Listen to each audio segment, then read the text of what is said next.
মা বোকা ছেলেকে শ্বশুরবাড়ি যাওয়ার আগে শিখিয়ে দিচ্ছেন কি কি বলতে হবে। ছেলে বাধ্য হয়ে মাথা নাড়ছে। মায়ের কথা মতো মুখে সব সময় হাসি ঝুলিয়ে ছেলে শ্বশুরবাড়ি পৌঁছালো। কেমন আছেন বাবা? আর বাঁচার ইচ্ছা নেই, মরলেই বাঁচি। এটাই তো আমাদের কাম্য।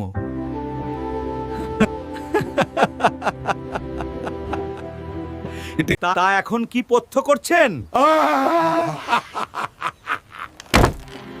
ঘোড়ার ডিম। বাহ, অতি উপাদেয় পথ্য। রোজ খেয়ে যান, জলদি সুস্থ হবেন। তা কোন ডাক্তার দেখাচ্ছেন? জম। দারুণ ডাক্তার, আপনি কিছুদিনের মধ্যেই ঠিক হয়ে উঠবেন।